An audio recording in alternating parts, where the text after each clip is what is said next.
Welcome to another episode of V4 Veganism. We are so excited to be here today with Robbie Balenger. Robbie, thank you so much for joining us today. Thanks for having me. Robbie, I have so many questions that I want to ask you, but the one question I ask everyone before we get into like what you've done and your feats of achievement is your road to veganism. So what is your going vegan story? We have time, you can start from the beginning. All right, I grew up in the restaurant industry and was definitely not a vegan. About 2 years ago, I came out of being part owner and overseeing operations for some Neapolitan pizzerias in Austin, Texas. And coming out of that, my fiance and I moved to Denver. In this transition, we had switched over to a vegetarian diet because it was finally possible. I was not in a situation where I had to taste food and go through all these processes. And so from there, I was a runner. I'm a big runner. And my first gravitating towards veganism really came for performance reasons. The less I left out animal products, the better I performed at my runs, mainly with inflammation. I had way less recovery time, which allowed me to train harder. And so that kind of started the process. And at that same time, I was deciding what I wanted to do with my next career or next passion. And with that, I knew I wanted it to be in environmentalism. I was thinking about getting into solar or possibly doing wildland firefighting. Oh wow! And through that, though, I was also really researching my diet and trying to understand it better to realize that as an individual, the biggest thing I thought we could do is to adopt a vegan diet. So with that was when it kind of happened. It was just this realization that for me to be accountable to the things I wanted to see change, that was the best thing I could do. And I felt as though it was important for me in growth because it was going to require some level of reprogramming the way I did things, being so food focused for so long. Right. And I really liked that, to really test myself and explore new options. And yeah, it really started, I guess, performance, environmentalism, and then it's one of those things, as soon as you make the switch, all the ethical things just kind of slap you in the face. Yeah. And I think that's where the anchor comes in. That's what I think will always keep me in this lifestyle, this food choice, is the ethical implications. I've said before, I've said it on this program, and I've posted it on social media that plant-based is the diet, is the eating part of it, but veganism is really about the animals. Yeah. And if it's not about the animals, then it's not really veganism. Yeah. So you just ran across the country. I did, yeah. And where did you how did you decide to do something like that? Well, it was kind of going back to this time of self-discovery, deciding what I wanted to do next. And again, there was these thoughts of getting into solar, all these environmental things. And again, being a big runner, I had this opportunity. I went down to the Copper Canyon in northern Mexico to run this race called the Caballo Blanco 50. Okay. And it's a race that is made famous by the book Born to Run. It's in this very deep canyon, and you run amongst the Tarahumara Indians. They're an indigenous culture from the area that are known for their running abilities. They can run upwards of 200 miles at a time. It's just this it's this pilgrimage, it's this thing that I think a lot of runners hope to do, and I actually had the opportunity to go down there. And with doing this, I met a guy who had ran across the country. And just quick interaction we had, I realized it was something that was even a possibility. And then coming back to the States, I was grappling with, again, what to do next. And these two things just kind of aligned for me. It was I think I could make a big advocacy stance through running across the country. And by combining my passion of running and this newfound understanding of being plant-based and vegan and how important that was, if using both of those passions, I would be able to lift the message is the most that I could as an individual. Yeah. So then started the process of figuring out how to do it. And that was kind of how it all aligned, was understanding the gravity of the run itself and knowing that it could turn some heads and kind of using that as an opportunity. Mm-hmm. So I've run a little bit in my life. My dad was a big runner, so I ran cross country when I was younger, and I tried to run a marathon. It didn't work out. but I know what training for like 26.2 miles looks like. So what is training for, I mean, how many miles was it? Was this 3,000 miles? Is more than 3,175 over 75 days, 14 states. So what does training for that even look like? Well, I had about 5.5 years of training going into it, preparing for just ultra races. I was really into 50-mile trail races.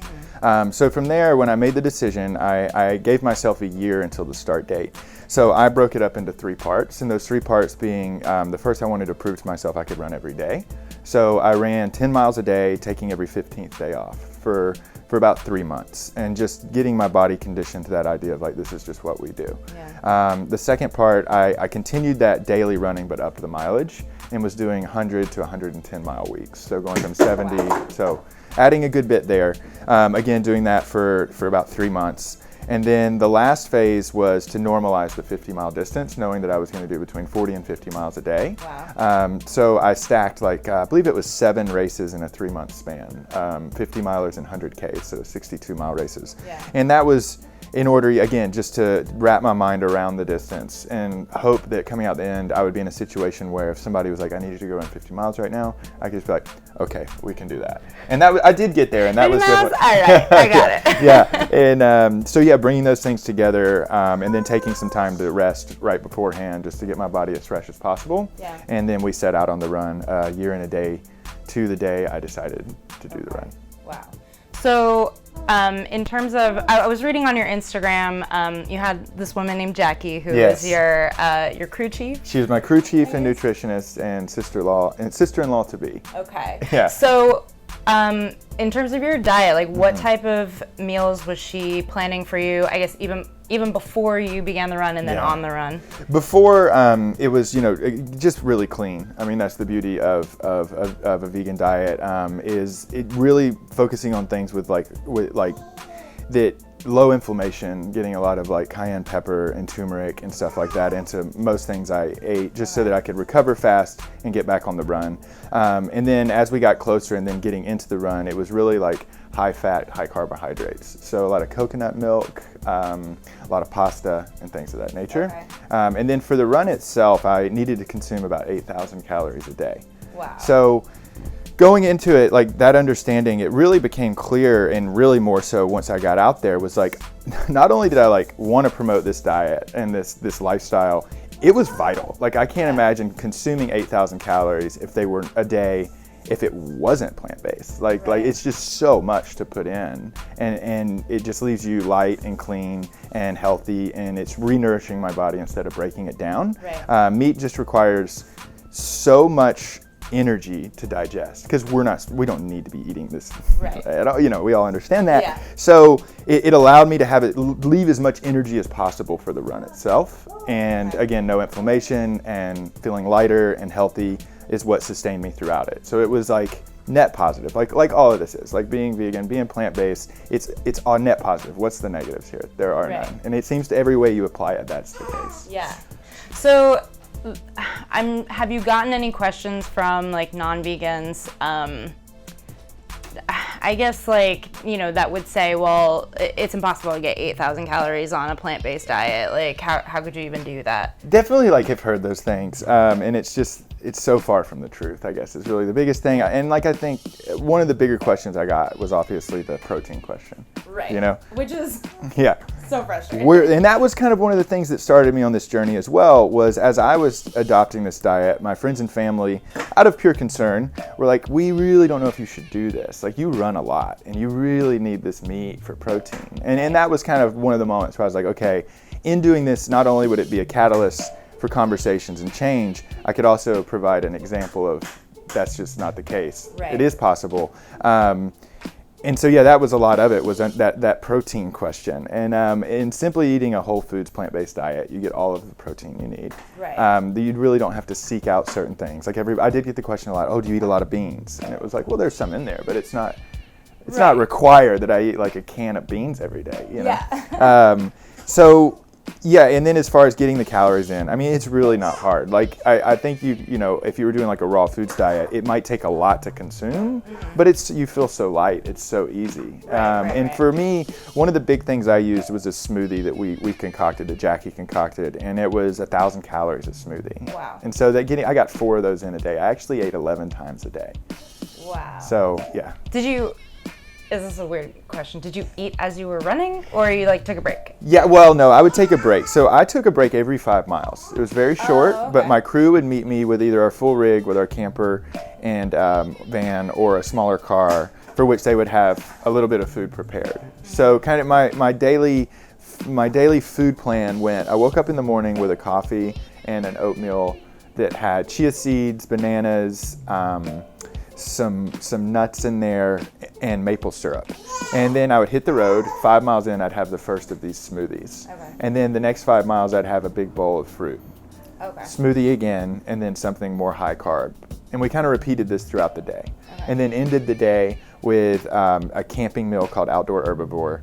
I would eat a double serving of that, cooked down with coconut milk, again, because it was mainly pastas and stuff. So we got our carbs and our high fats there. Okay. And then polish it off with some Nadamu ice cream, my main sponsor, which was a Yes. lot of fun having a dairy-free ice cream as my sponsor. Yeah. And it had so many layers of why that was important to the trip. One of my favorite being getting to imbibe every night. Yeah. Have some ice cream. So I know you just made me think of like another kind of remark or question that we get is, you know, oh, well, it must get very boring to like eat the same thing every day. Did you, like, is that something that you found? You're like, oh, I'm eating this again today? In this case, yeah. I mean, 75 days, there were some variations. There were some things I got tired of and just couldn't eat. Yeah. But eating 11 times a day, like, you know, everybody was asking, like, oh, what are you craving when you get done? And I was at the point where I was like, nothing. I don't want to eat for a moment, though that didn't really last long. You get to New York City and the options are they're so endless. That didn't last 30 minutes. But I think in regular life, you know, this day to day, not running 45 miles a day, I don't find that to be true at all. Like the options, again, even like preparing food at home, like a vegan diet does not require you to eat rice and beans every day. Right. There are so many options, and it's no different than when I was, you know, working in restaurants and dining at killer restaurants all the time. There's still so many options, and people are doing such interesting, creative things. Yeah. So you're here now in New York, and how are you feeling physically? Physically pretty good. There's so much walking that, you know, it's kind of like a nice taper. You know, like I'm coming out of this run and continuing to just like slow the body down. I actually went for my first run day before yesterday. Oh, wow. And it was nice. My legs felt a little tight, but I think that was from, you know, going from running to not for a couple days. They definitely, in this new application of running around a city, which is much different than this like 45 mile a day march that was very, you know, it was just very consistent. Running around a city, you're turning, you're doing a lot of different things, and I did find my legs are just at a whole new level of strength, which obviously after running 3,200 miles.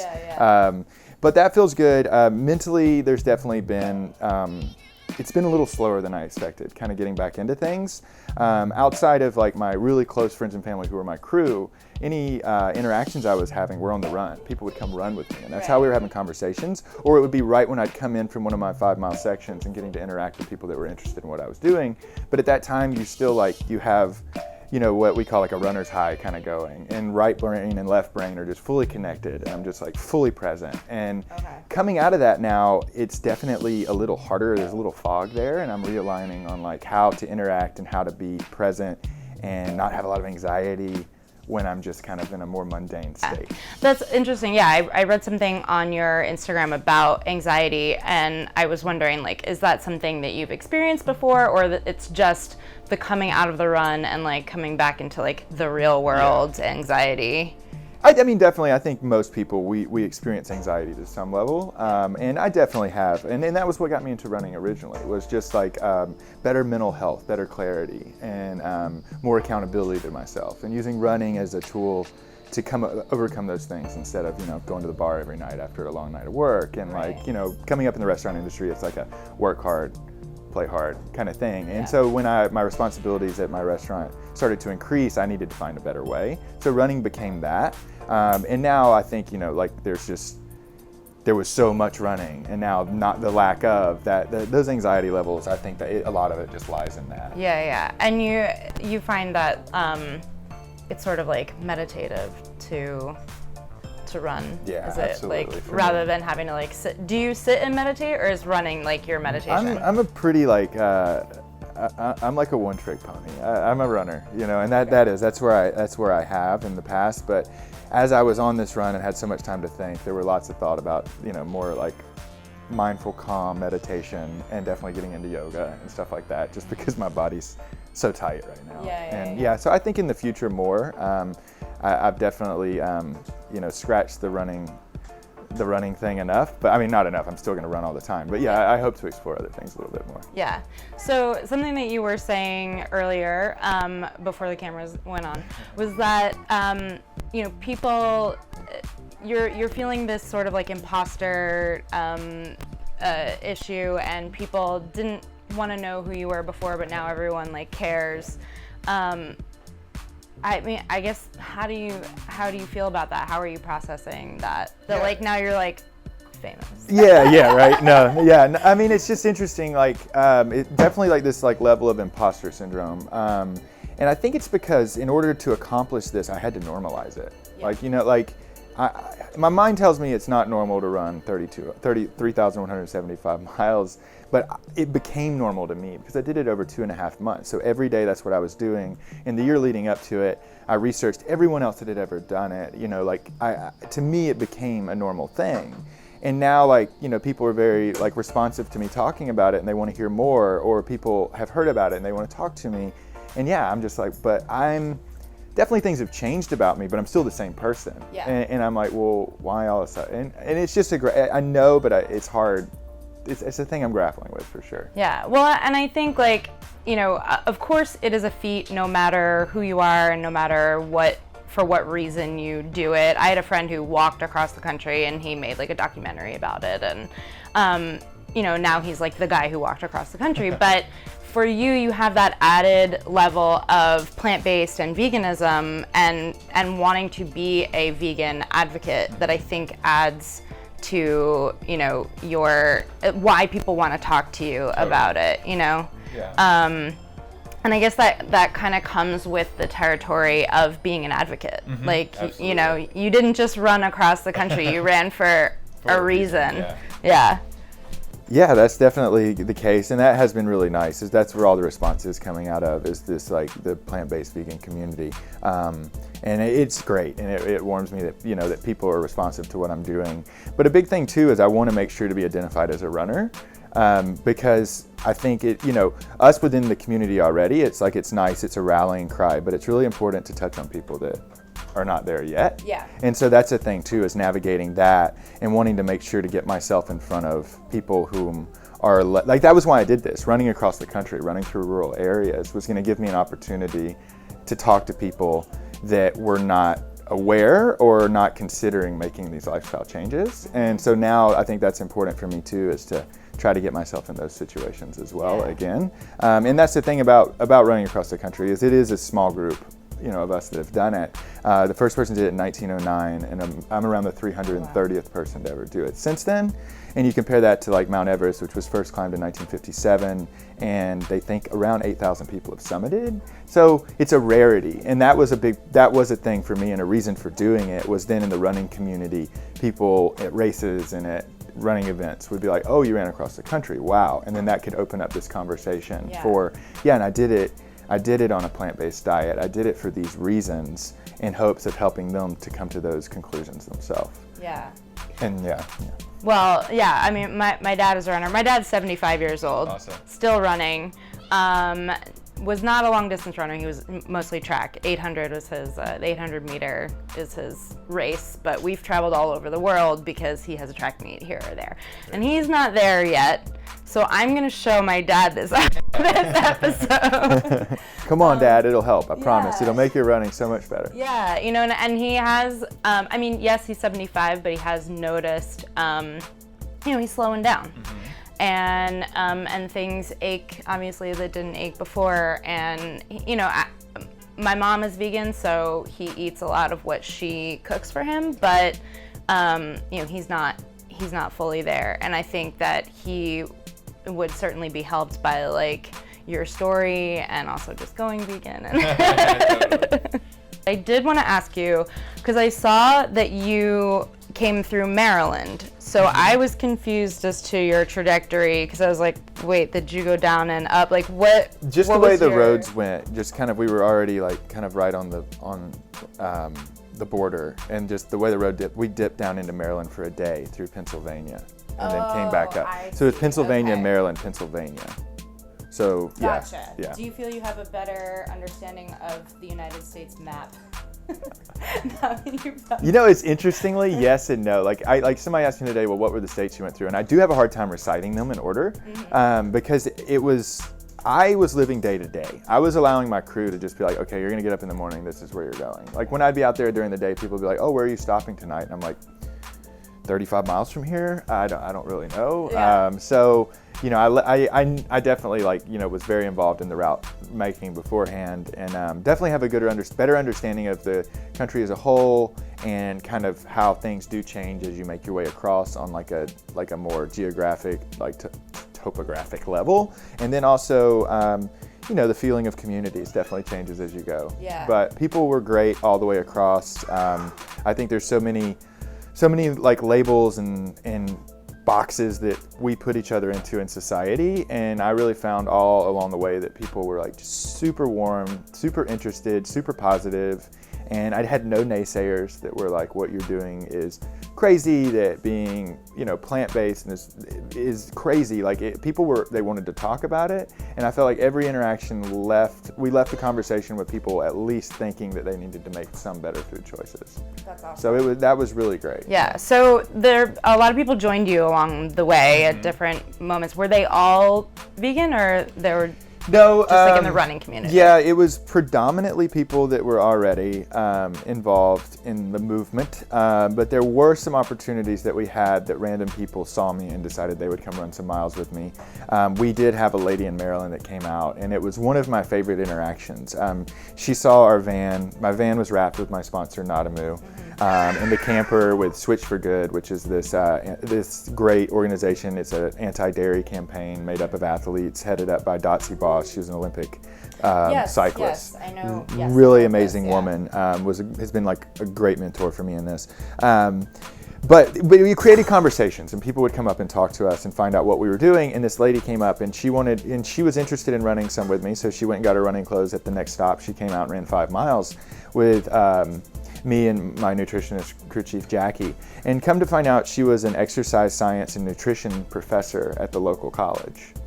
And we had some of the most amazing conversations, and really like talked through our reasons, ways in which a vegan lifestyle could like impact the earth, our community, you know, this net positive thing we've talked about. And it really could tell it got her wheels spinning. And it was just such a great person to talk to, because here's a lady who's going to go back and she's going to go teach, you know, this stuff to students. And she's given us a bunch of great feedback how they're kind of changing their curriculum a little bit and really looking at advocating for plant-based diets with their students. So yeah, those kind of interactions were really great. But on the running part, more people that were already in the community of being vegan, plant-based, and then with kind of those that we interacted with in between my runs and my crew was talking to along the way, those were more just people that we were finding along the way. Cool. Yeah. Well, thank you so much for coming and talking with us. Congratulations on this like humongous feat. You've inspired me to go running. Awesome. And yeah, good luck in everything that you do moving forward, and look forward to watching you and seeing what else you accomplish. Thank you. And thank you guys so much for watching. Make sure to subscribe. Make sure to follow Robbie on Instagram and Facebook and whatever other social media. And follow us, V4Veganism, and we will catch you on the next one.